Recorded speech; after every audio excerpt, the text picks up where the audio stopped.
Last accounting assumption 3 थी। Number 1 going concern, second consistency, third accrual assumption, जो हम पहले भी कर चुके हैं, एक और बार करेंगे जीरो से। ध्यान से देखना, वेरी वेरी इंपॉर्टेंट। पूरी अकाउंटेंसी इसी पे बेस्ड है, accrual basis of accounting, accrual basis of accounting इसी से डिराइव हुई है। अक्रूवल अजम्पशन, जो ट्रांजैक्शन जिस पीरियड से रिलेट करती है उस पीरियड में ही दिखानी चाहिए, पैसे मिले या नहीं मिले, पैसे दिए या नहीं दिए, उससे फर्क नहीं पड़ता। क्या हमने ऐसे पहले कभी सुना है? Yes sir. तो 3 बारी। एक जब मैंने आपको एक्सप्लेन करा था meaning of outstanding expenses, prepaid expenses, तब एक्सप्लेन किया था। फिर हमने सेम चीज को अकाउंटिंग इक्वेशन में भी अप्लाई किया था कि रेंट आउटस्टैंडिंग है तो भी उस पीरियड का एक्सपेंस मान लिया जाएगा, अगर प्रीपेड है तो उस पीरियड का एक्सपेंस नहीं माना जाएगा, उस पीरियड के लिए एसेट माना जाएगा। Remember? Yes.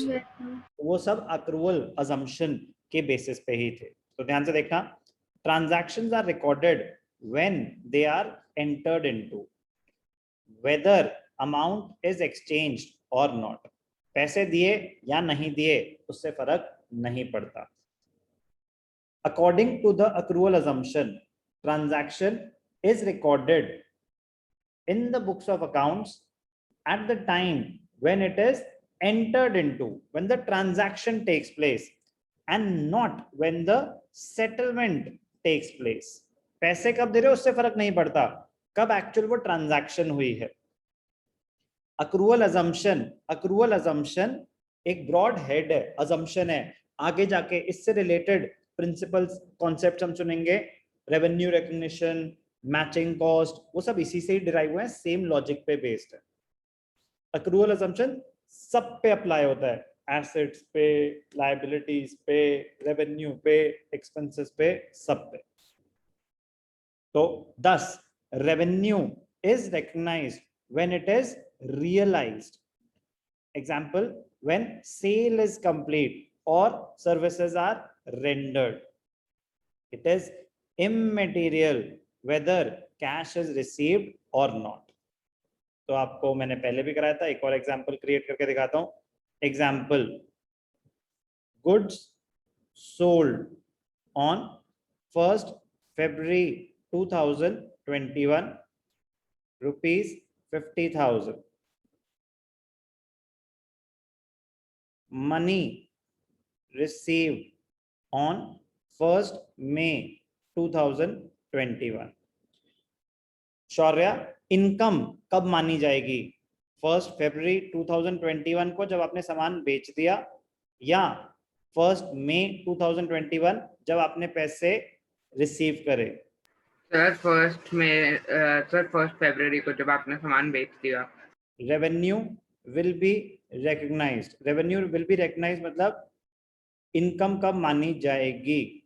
Will be recognized on 1st February या 1st May? शौर्य, 1st February बोला आपने? Yes sir. Correct, 1st February। पैसे मिले या ना मिले, right to receive the payment तो एस्टैब्लिश हो ही चुका है, ट्रांजैक्शन हो चुकी है, सेटलमेंट नहीं हुई है, कह रहे उससे फर्क नहीं पड़ता। Example 2, advance received on 1st February 2021, 50,000. Goods delivered on 1st May 2021. 1st February को आपने एडवांस रिसीव कर लिया 50,000, सामान आपने डिलीवर किया था 1st May को। रेवेन्यू विल बी रिकग्नाइज्ड मतलब सेल्स कब मानोगे, इनकम कब मानोगे? शौर्य, 1st February या 1st May? Vedansh? 1st May। शौर्य कहता है 1st May। वेदांश? जय? Sir 1st May। लवीशा? 1st May। Ishanya? 1st May। Correct. तो ये सब हम ऑलरेडी इतनी डिटेल में कर चुके हैं कि ये रूल्स हम कवर कर चुके हैं, बट कोई बात नहीं, अब हमें एग्जैक्ट लैंग्वेज पता होनी चाहिए। तो ये थी, इसको बोलूंगा मैं स्टेटमेंट ऑफ द लॉ, ठीक है ना, ये आपको एग्जैक्ट। तो ये revenue, similarly expenses are recognized as expenses in the accounting period in which the revenue related to it is recognized, whether paid in cash or not. आपने services avail कर ली तो उस पीरियड का एक्सपेंस माना जाएगा। तो फर्स्ट पार्ट होता है स्टेटमेंट as it is. अब this concept is particularly important because it recognizes assets, liabilities, incomes and expenses as and when transactions are relating to it are entered into. Under this concept, profit is regarded as earned at the time of goods or services are sold. जब सामान बेचा तब आपकी income मानी जाएगी. That is when the legal title is passed to the customer, who in turn has an obligation to pay for them. तो income कब मानी जाएगी? जब आप एक्चुअली सामान बेच चुके हो. एडवांस आया तो नहीं, अभी आपने सामान बेचा नहीं है, लीगल टाइटल ट्रांसफर हुआ नहीं है. Similarly, expenses regarded as incurred when the goods or services are purchased and an obligation to pay for them has been established. तो इसको मैं क्या बोल सकता हूँ? Implication.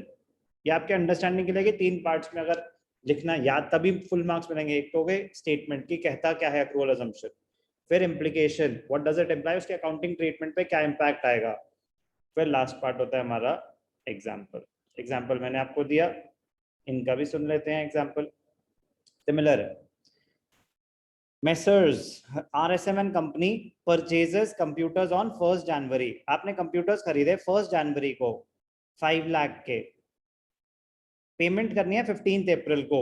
जय ध्यान से देखना, 1st जनवरी को आपने कंप्यूटर्स खरीदे 5 लाख के, पेमेंट करोगे अप्रैल में. कब दिखाओगे अपनी बुक्स में एसेट्स परचेज, 1st जनवरी को या 15 अप्रैल को? सर 1st जनवरी. गुड. तो आपने पैसे दिए या नहीं दिए? आप क्रेडिट परचेजेस दिखा दोगे. अगर नहीं दिए, आपने एसेट तो ले लिया ना, एसेट तो अब यूज करना शुरू कर दिया, डेप्रिसिएशन भी चार्ज होगी, तो उस पीरियड 1st जनवरी को आप परचेजेस मान लोगे एसेट की.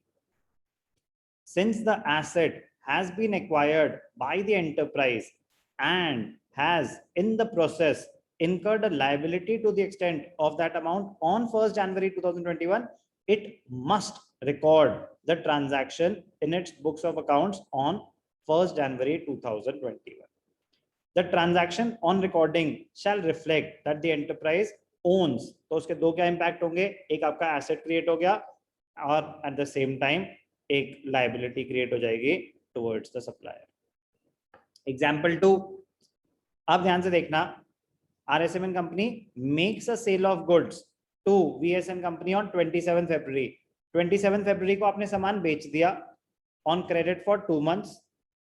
अब जो पैसे आएंगे वो तो 2 महीने बाद आएंगे, मार्च अप्रैल में पैसे आएंगे. तो इनकम कब मानूं, फरवरी या अप्रैल?